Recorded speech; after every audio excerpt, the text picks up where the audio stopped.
રહ્યા છે કે હવે આ મામલે વિપક્ષ દ્વારા પણ જે વિરોધ છે તે વ્યક્ત કરવામાં આવી રહ્યો છે। જે પ્રકારની જાણકારી મળી રહી છે તે અનુસાર કોંગ્રેસના ઉમેદવારો અને સંગઠનની બેઠકમાં રૂપાલાના વિવાદિત નિવેદનનો ઉલ્લેખ થયો। રૂપાલાનું નિવેદન મહારાજાઓનું અપમાન છે, આ પ્રકારનું પણ શક્તિસિંહ ગોહિલ બોલ્યા। તેમણે કહ્યું કે ક્યાંક દરબાર, ક્યાંય નાળોદા, ક્યાંક અનુસૂચિત મહારાજા પણ હતા। આ બાબત માત્ર ક્ષત્રિય વર્સેસ પાટીદાર નથી, સમગ્ર સમાજનું અપમાન કરતું આ નિવેદન છે। નરેન્દ્ર અમારા સંવાદદાતા વધુ જાણકારી આપી રહ્યા છે। નરેન્દ્ર, જણાવો આખરે શું આ મુદ્દાને લઈને ચર્ચા થઈ કોંગ્રેસના ઉમેદવારો અને સંગઠનની બેઠકમાં?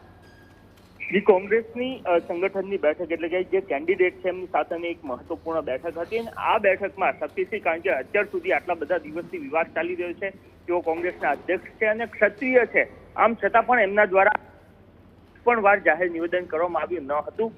પરંતુ બંધ બારણે મળેલી આ કોંગ્રેસની સંગઠનની બેઠકમાં જ્યારે તેઓ કેન્ડિડેટ સાથે વાતચીત કરી રહ્યા હતા એ સમયગાળા દરમિયાન એમના દ્વારા નિવેદન આપવામાં આવ્યું છે અને એમના દ્વારા સ્પષ્ટ કહેવામાં આવ્યું છે કે આ માત્ર એક સમાજનું નહીં પરંતુ સર્વ સમાજનું અપમાન છે, કારણ કે મહારાજાઓ કોઈ માત્ર ક્ષત્રિય ના હતા, દરબાર, અનુસૂચિત જાતિના તેમજ આ સિવાય અન્ય મહારાજાઓ પણ હતા અને એ તમામ મહારાજાઓનું અથવા તો તમામ સમાજનું અપમાન કરતું આ નિવેદન પરસોત્તમ રૂપાલા દ્વારા આપવામાં આવ્યું છે।